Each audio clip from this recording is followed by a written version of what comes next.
welcome to everyone on this early afternoon on Tuesday. It's your guy, Biggie Talks, and I'm here with another talk to bring you. And today's topic of discussion, this is something that I had a little hesitation on making, as I just was not sure exactly how that'd be interpreted by everyone. But we decided to go ahead and finish this one out. I ended up doing some research, and today's topic, we're going to be discussing the current job market in 2025. So specifically, we're going to be focusing in on the U.S. job market, and we're going to just touch on a little bit of the problems that's going on that I've seen in the job market. And just one of the reasons that I went ahead and decided to go ahead and make this video is also something to touch on with my other videos that you may have not been aware of. But one of the things that helped me start this YouTube channel was the fact that I walked away from my last position. So that's a big shock. It's a lot of change. But again, I'm staying optimistic in all my regards, and I've been dabbling into the job market since I'd been out of the job hunt for probably at least about half a decade-ish.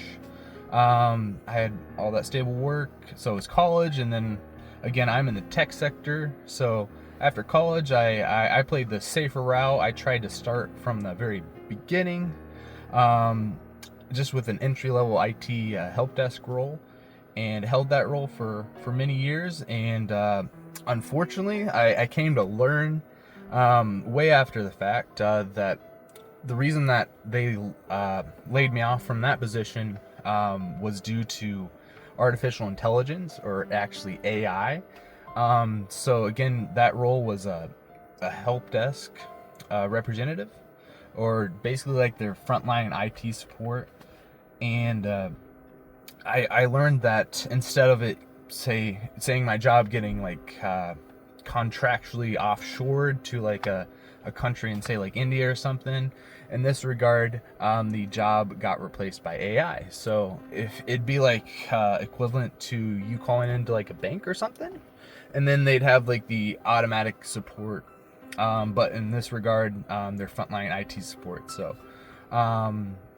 it's impressive, but still, we need to keep an eye on AI and the potentials to wreck things. I guess since I'm already in this direction with the talk here, I just again wanted to keep this video as raw as possible. I probably may not have more than 2 or 3 jump cuts, so we're just gonna keep rolling and rolling and rolling. But all in all, at least another thing with the AI, you'll see these ATS systems, or these applicant tracking systems, that these employers use nowadays, where they'll just basically try to isolate these key or buzzwords, and then based on those keywords, they may automatically reject an applicant.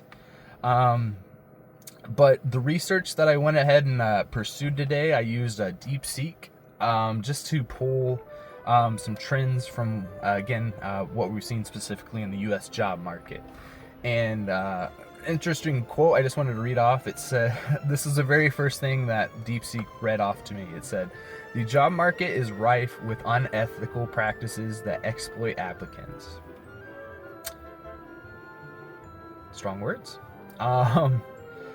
But again, another reason I wanted to create this video, I just wanted it to be something that I could look back on and just reflect, and just have you guys also learn a thing or two about what's going on and how you guys can hopefully work to navigate around all these obstacles. And then additionally, I didn't think it'd take up until now, or this far into the video, but my entire channel is getting a rebrand. I did discover that Big E was his own individual on YouTube who has his own little sections that are like one's like a gaming, so it'd be like Biggie Gaming or like Biggie Bets or something like that with like Wall Street bets and stuff. But I can't take that branding, so we're gonna go Big E Talks, like internet talks. So Big E Talks. I hope you guys like that. It's gonna be the branding we're gonna be using moving forward. Just keep an eye out. Besides the rebranding, I wanted to create this video for people that are also in a similar position. Shout out to my YouTuber TellEmBoi. He's covering the job market very in depth, and I think he's just a great personality. So again, shout out to TellEmBoi. So also, before I started even filming this, I actually just got off the phone with a recruiter. We were just following up. I had an interview this morning at 10:30, which I think it went all right. And we'll just be waiting to hear back. So wish good things for me. We're just gonna again try to stay as optimistic as we can. And by the end of this video, I hope to offer at least some job hunt strategies there for you, so we can all hopefully make it, because it's what it's all about, us all making it at the end of the day. So let's get into a little bit about what nefarious things we're seeing within the job market and how those things are coming to play a greater than a let's just say these things within the job market, they make things much more complicated, and they make things much muddier and messier. Let's see. So let's focus in on fake jobs. You'll see that these employers, they'll post these fake listings specifically on like these online job sites like Indeed or Glassdoor or ZipRecruiter. And basically they'll not actually be hiring in the first place. They may just want to give like the false impression that they're just growing and growing and growing, or it may be for any other reasons. Maybe just be like a control tactic by management by some sorts, or say like they want to give the impression that there's open positions for a certain role. That way the employees don't get so comfortable. I don't want to be so dark, but some of the reasons I kind of have more pessimistic take on stuff like that. A shout out to another YouTuber, MillenialSteam. He's the man. I've been following him for a minute, and he just keeps it real with what's going on in the corporate world. Cool guy. Recommend checking out his channel. Him and TellEmBoi are awesome channels, awesome YouTube channels. So, besides the fake jobs, these job listings, they may just want to serve the purpose of just basically data harvesting or just collecting applicant data. There could be, again, multiple reasons why they may do that. They may just want to hold on to the resumes in case something does go catastrophic. They lose like an important position, then they can fill it real quick. They always have those applicants on hand or the resumes on hand. Just reach out with someone, pull them in. Or they'll just have like these inaccurate job descriptions too. That'll basically just bait and switch you to a degree. One term that MillenialSteam kind of highlights is the term duties as assigned. So if you see that at like the bottom of a large job description, that just means that they can just keep tacking on responsibilities as they see fit. So that could just increase the scope of what you're actually doing with your job to a massive degree. That comes down to just the relationships between the employer and the employees. I've seen a little more of like an exploitive take when it comes to these corporations playing on these applicants. You may see them like have have an interviewee do like multiple rounds of interviews per se. So they may do like 5+ interviews, and then it's just like a whole rigmarole. Just kind of just leads the applicant on unnecessarily, and they may not even end up getting that job, which is aggravating. One other trend that I kind of have seen on the exploitative end of things would be just basically just like you may see like these employees put out like these projects for the person that's interviewing, and then they could basically use that for unpaid work. So for example, like you have like say you're like a digital artist, and you have just completely ran out of ideas, and you've hit like an artistic block, and you're like, okay, I'll need to hire like some co-assistant or something. And you're like, okay, to prove that you are reputable, to prove that you know your stuff, please complete this project. We'll need these parameters. We'll need it to do this. And then you just have the applicant go out and do that project, and then send it back. So that unpaid effort can be exploited by the person that's requesting it from the employer. They could again use that just as their own work and not give any credit to the person that actually submitted it.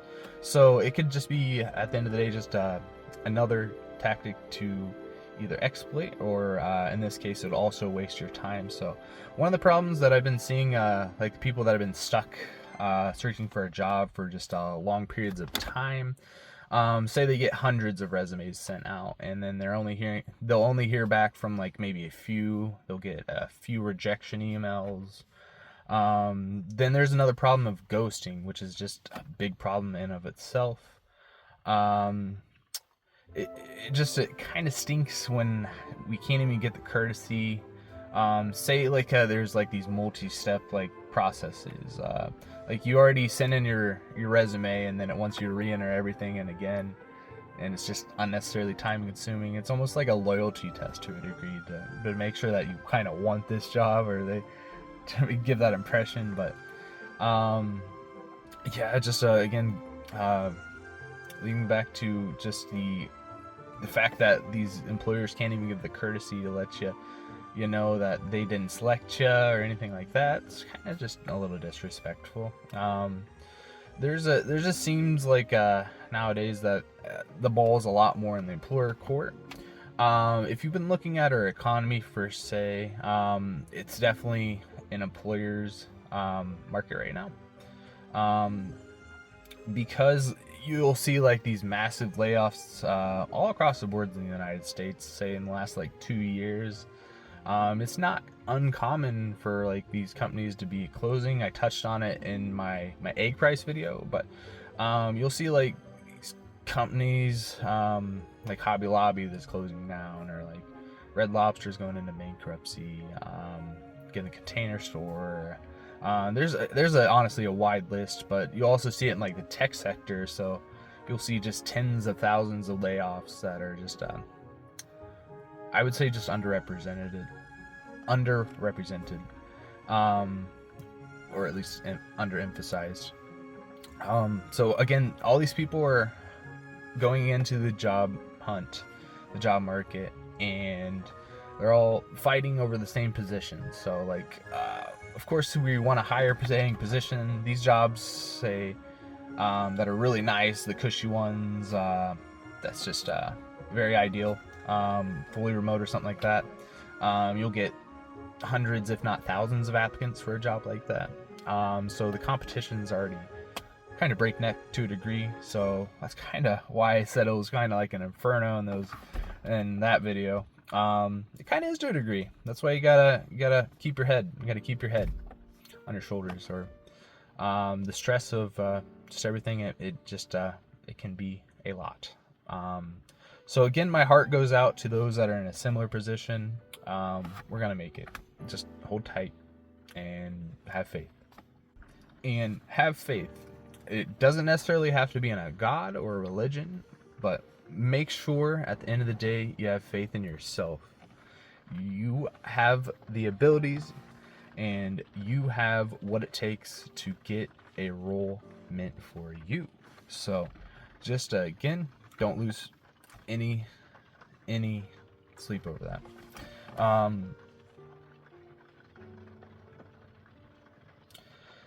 So let's just talk about just a few more things that I've just been seeing in the job market that just you guys need to be careful with. We're kind of playing Minesweeper, so just stay away from these mines. You'll also see, like, for these entry-level type jobs, you'll see an extensive requirement list for them. Say, like, 5+ years of experience knowing this or that. And it just it disincentivizes the younger generations. Another group that my heart goes out to. So like Gen Z, like these poor individuals with the low experience and the low track record, or the lack of experience on their resumes, it's hard for them to get these experience, to get this to get these points on their resumes, or just because of the fact that they don't have anything to build off of.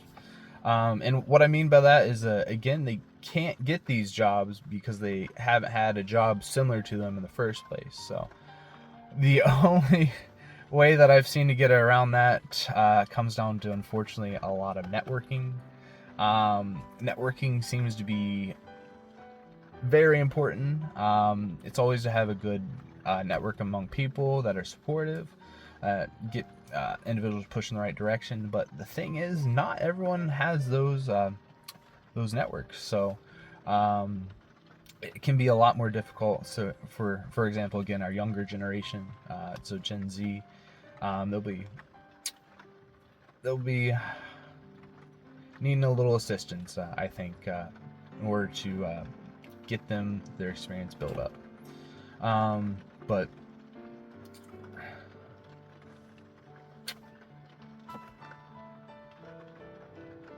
again, I said I wasn't gonna have too many jump cuts, but sometimes I just can't keep rolling.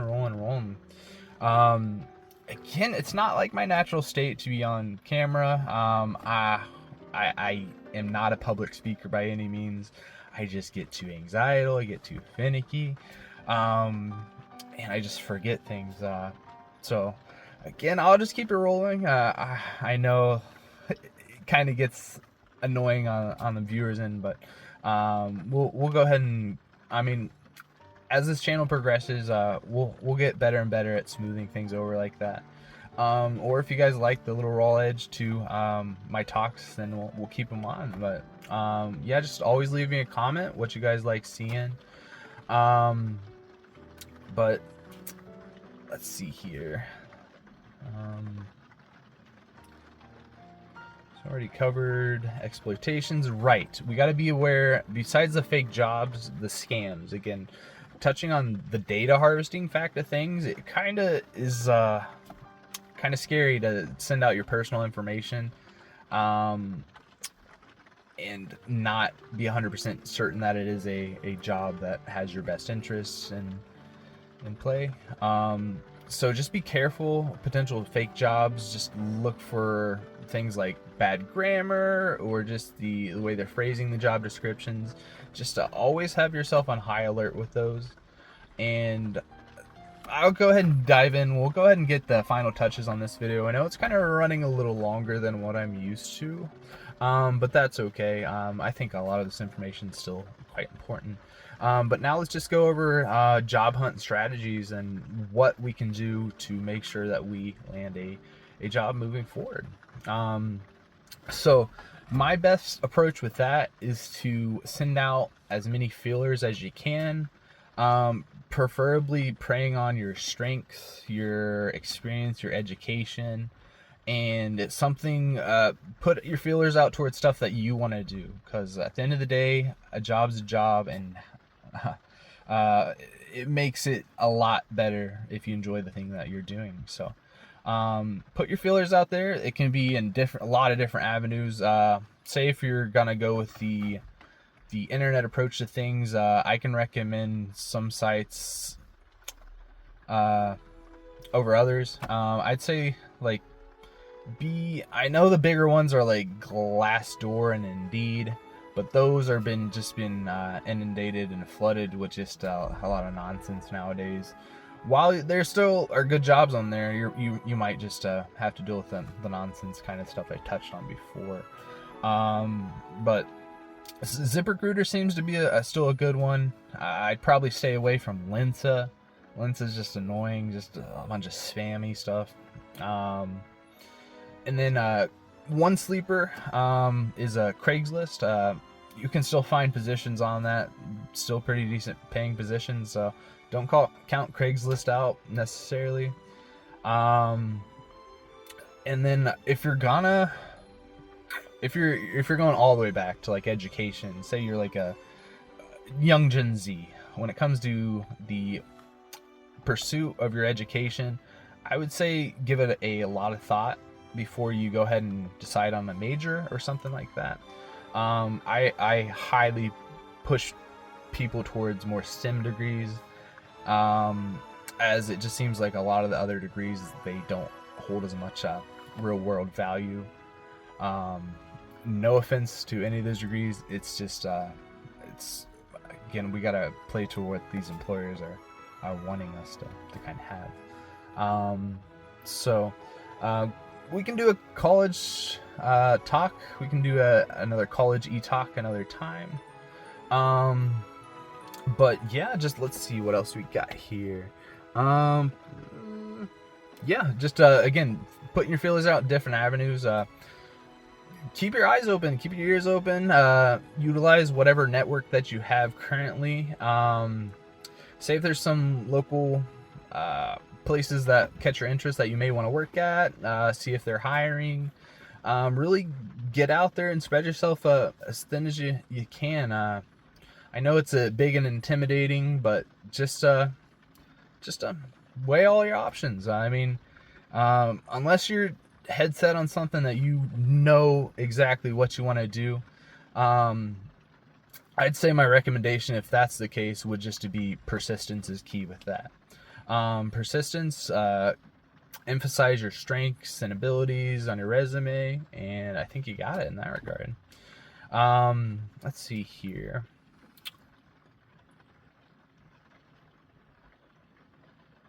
Yeah, and I see something else. Watch out for like salary obfuscations, which is just basically like blurring the lines of like what you might be getting paid. Again, why do we do these jobs? Do we do these jobs in order to guarantee a living and to put food on the table? There's a lot of extra out there, but at the end of the day, salary obfuscation can really deter the lines of what you should come to expect when you actually fit a position. So you'll see like these salary ranges, they'll have like a dramatic salary range of like, I don't know, like 40 to like 60,000 or something like that. And you got to be careful for just like not realizing your full market value. Do some research on what your position's worth, do some research on what your education's worth, and go from there. Be smart out there. But all in all, I think that's a good touch on some job hunt strategy recommendations. And I'll try to think of one final thought here for you guys. Again, with the channel changes, I hope you guys are okay with that. Only fun thing with that is we got a full production budget now of 7 car mount. You're not seeing it here and now, but you'll see it probably in another video. Have some nice unique angles. But my final thought of my job market e-talk for today is